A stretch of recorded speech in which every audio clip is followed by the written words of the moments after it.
Sim, senhor. Bom, começa porque o movimento das Forças Armadas não era, nem na sua origem, um movimento revolucionário, de revolução social.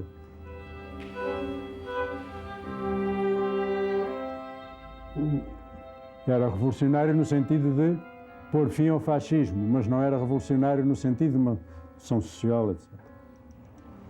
Ora, no próprio dia do 25 de Abril houve um grande levantamento popular, espontâneo.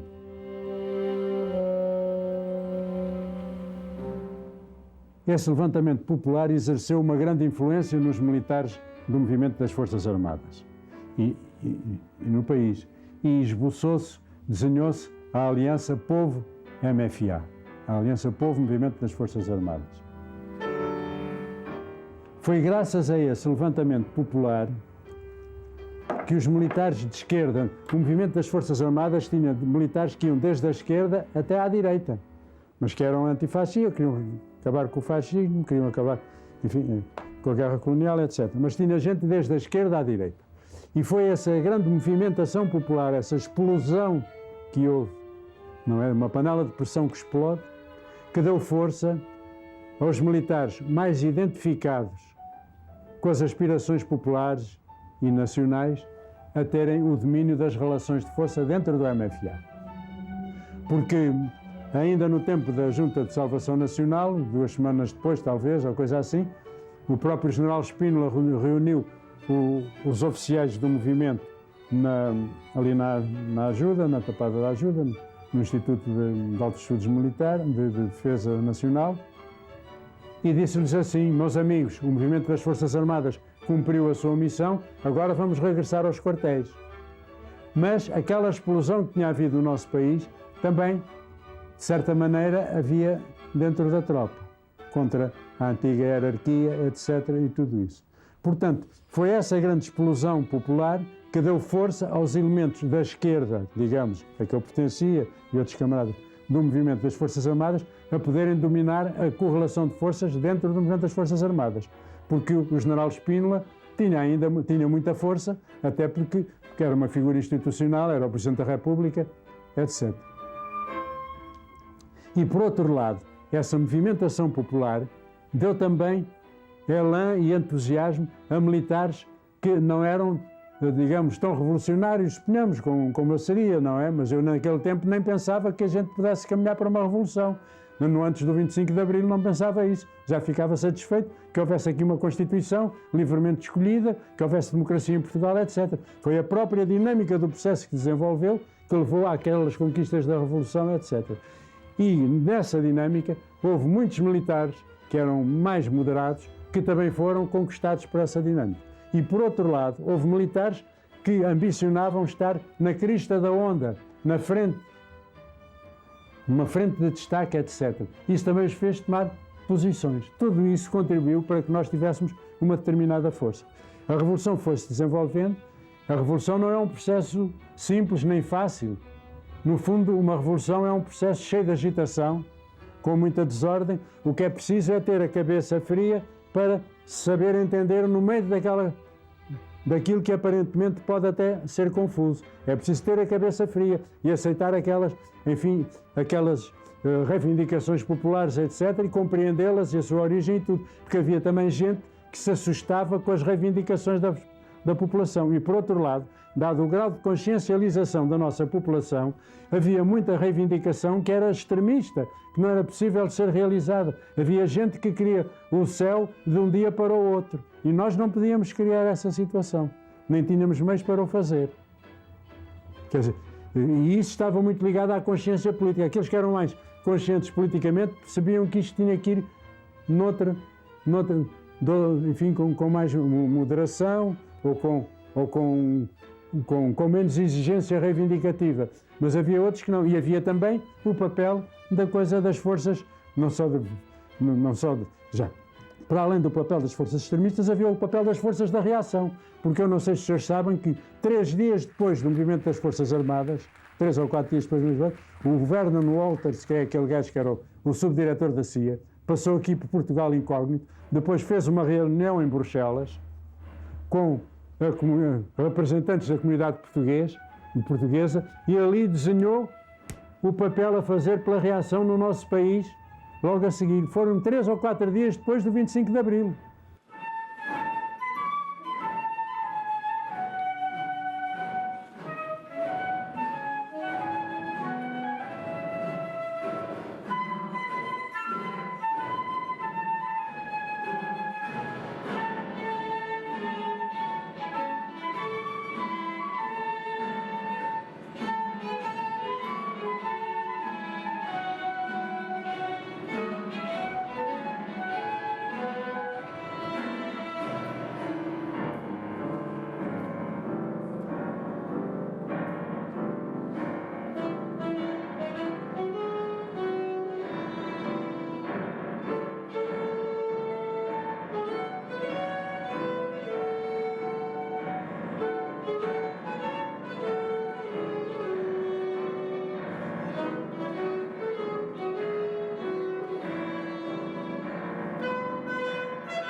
Portanto, a reação começou logo a trabalhar, explorando até esse entusiasmo revolucionário, a própria ignorância, a ingenuidade de muitos rapazes que eram contaminados por aquele entusiasmo e queriam logo, no dia seguinte, não é verdade, que os assuntos fossem resolvidos.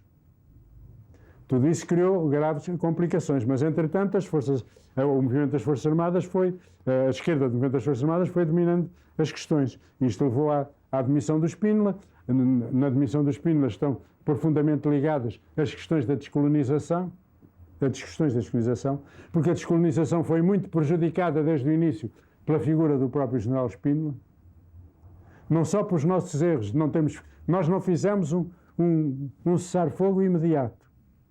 Eles tinham desconfianças em relação, por exemplo, ao general Spínola e ao movimento das Forças Armadas, que era um movimento militar, mas o movimento é aquele. As operações continuavam, porque nós não falámos com os movimentos de libertação, ao contrário dessa malandragem toda que possa aí caluniarmos, nós nunca tivemos relações com eles, nem combinações com potências estrangeiras, nem nada disso.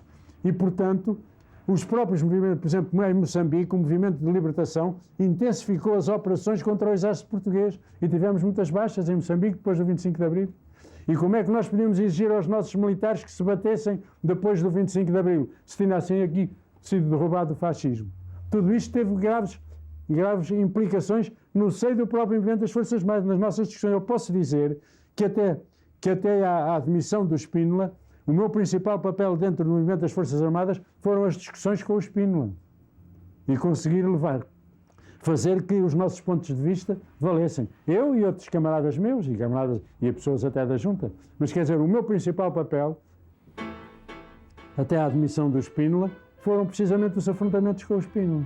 É aquilo que eu considero em que tive, enfim, tive que ter mais atenção e maiores dificuldades e tudo isso.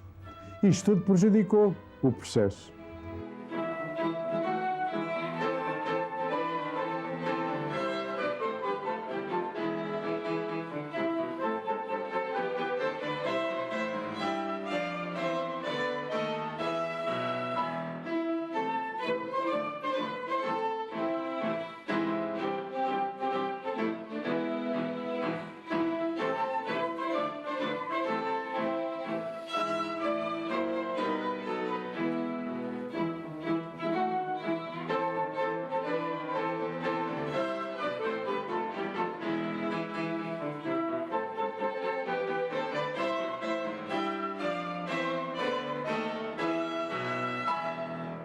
E tínhamos um outro problema também grave, que era este, é que as unidades que eram mais fiéis ao movimento das Forças Armadas eram aquelas que estavam mais penetradas de esquerdistas. Esquerdistas que eu aqui quero dizer até no bom sentido. Havia uns que explorariam as questões. Havia os outros no mau sentido, não é? Com certeza com ligações com a CIA e tudo isso, e MRPPs, e a gente sabe o que tem sido a evolução dessa gente durante estes últimos 20 anos. A gente pode quase já saber quais eram, não é? Pode já quase saber quais eram. Há aí uns então que se vê de caras. Portanto, a CIA também tirou partido disto, mas sobretudo os esquerdistas que havia nas Forças Armadas eram bem intencionados, eram rapazes idealistas, eram rapazes que queriam este mundo e o outro de um dia para o outro. Ora bem, nós depois tivemos que tomar medidas de salvação nacional, tivemos que nacionalizar a banca, os seguros, os setores básicos da produção, principais empresas de transportes e comunicações, tivemos que fazer a reforma agrária. Isso foram exigências de defesa da nossa própria economia. E eu não sei se os senhores conhecem, eu tenho isso até ali, há um relatório da OCDE de 1975 em que diz que a nossa economia está surpreendentemente sã. Isto é o parecer da OCDE quando veio a Portugal em 1975, em dezembro de 75. Em análise e projeção das condições macroeconómicas em Portugal, relatório de uma missão patrocinada pela OCDE, que esteve em Portugal de 15 a 20 de dezembro de 1975, composta por Rodinger Dornbusch, Ricardo Eckhaus, eu este até conheci pessoalmente, e Lance Taylor, portanto já foi depois de eu ter saído do governo, foi em dezembro de 75, do Departamento de Economia do Massachusetts Institute de Tecnologia, MIT, pode ler-se: parece ser opinião virtualmente unânime em Portugal que houve um catastrófico declínio na atividade económica no segundo semestre de 74 e durante o ano de 75. Em face de tão sombrias perspectivas, pode ser encarado como injustificado otimismo sustentar que, embora a situação seja muito fluida, no princípio de 1976, a economia portuguesa está surpreendentemente saudável. Se há uma potencialidade perigosa para novos declínios reais no produto e no rendimento, mais desemprego e inflação, há também a potencialidade para uma forte recuperação. Para um país que recentemente passou, através de reformas sociais, um mar de mudanças na sua posição no comércio externo e 6 governos revolucionários nos últimos 19 meses, Portugal goza, inesperadamente, de boa saúde económica. Se o produto real caiu claramente em 75, o declínio não foi precipitado. A melhor estimativa é de uma diminuição de 3% no produto interno bruto, PIB. Em comparação com outros países da OCDE, a experiência portuguesa não parece ser muito pior que a média. De facto, o desempenho da sua economia foi extremamente robusto quando as incertezas políticas de 75 são levadas em conta. Em comparação, o declínio do PIB de 75 dos Estados Unidos foi de cerca de 3%, da Alemanha Ocidental próximo dos 4% e da Itália quase 4,5%. Fecho a citação. Pois eu digo assim: aquilo que para os autores do relatório era surpreendente, não era para os responsáveis pela política económica dos governos provisórios. Foram precisamente as mudanças estruturais, as nacionalizações da banca e dos seguros, dos setores básicos da produção, comunicações e transportes, a reforma agrária, a participação dos trabalhadores, as melhorias salariais, etc., que salvaram a nossa economia do colapso. E este relatório está confirmado por um outro que eu lhe tenho, mas eu não vou amassar os senhores, podia ali buscar o outro, em que participou também esse senhor que foi Ministro das Finanças, um beleza, não é? Foi Ministro das Finanças. Isto é a verdade, 75. Nós salvámos a economia a curto prazo. Depois havia as possibilidades. Ora bem, alguns destes homens, pelo menos um destes que assinou este relatório, foi depois um daqueles que deu as diretivas para a política de recuperação do capitalismo entre nós a partir de 1976-77.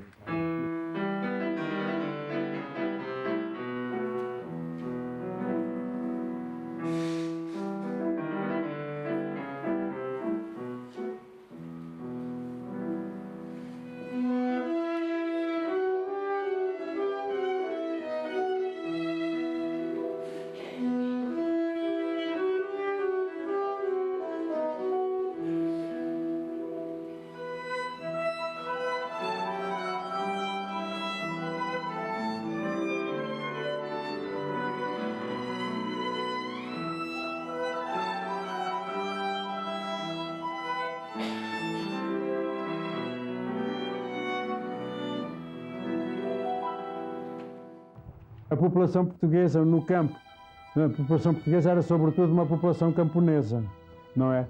E nós teremos cometido erros, por exemplo, não fizemos a pedagogia suficiente, não fizemos a propaganda suficiente, etc. Eu próprio não ia poucas vezes à televisão e às vezes voltavam para os meus camaradas. Eu tinha a ideia de que só devia lá ir quando ia tratar de novidades, de coisas que a gente tivesse alcançado e não ir falar. Isso era errado. Eu devia ter ido, não é verdade, falar muitas vezes, explicar aquilo que a gente estava a fazer, etc. Era necessário explicar isso à população, que a população, parte dela, não compreendia. Ora bem, os camponeses, por exemplo, fizemos a reforma agrária. A reforma agrária restringia-se, não é verdade, ao latifúndio, à grande propriedade, não era à pequena propriedade. A gente não ia na pequena propriedade, já a terra era de quem a trabalhava. Nem era quanto aos rendeiros. Quanto aos rendeiros, fizemos uma nova lei de arrendamento rural que lhe dava grandes regalias aos rendeiros, que os defendia. Porque o rendeiro, até ao 25 de Abril, era um tipo de um dia para o outro que podia ser posto na rua. E a gente fez uma lei em que o rendeiro tinha uma garantia, julgo que de 20 anos, não é verdade, em que em 20 anos não podia ser posto na rua. Podia fazer investimentos, etc. Está a ver a diferença? Sim. Tudo isto foi, enfim, mas os camponeses, a generalidade dos camponeses do Norte e os pequenos camponeses, médios camponeses, etc., tiveram medo, então fizeram a reforma agrária lá embaixo, agora vêm a fazer aqui. A gente não ia fazer maneira nenhuma isso. É claro que a reforma agrária, a ocupação das terras, também não foi isenta de erros, de asneiras, não é verdade, e de extremismos. Mas, de modo geral, foi correta. Não é? Nós não estamos a dizer que não tenha havido muita... Porque uma revolução é um processo em que há muita desordem também no meio disto tudo. O que é preciso é a gente não perder o rumo, nem perder os princípios, etc. E saber orientar isso, para depois poder consolidar. Porque há muita coisa da Revolução que não foi consolidada e que poderia ter sido, isso ter sido consolidada, tinha-se passado de diferente maneira. Ora bem, essas forças que tinham estado nessa ampla frente antifascista começaram-se a recuar. Mas naquele momento é preciso também que se diga isto. Todos os partidos, o Partido Socialista, o Partido PPD, o Partido Social Democrata, além do Partido Comunista, da UDP, etc., e do MES, o Partido Socialista e o Partido Social Democrata, portanto, quer Mário Soares, quer Sá Carneiro, defendiam a marcha para o socialismo.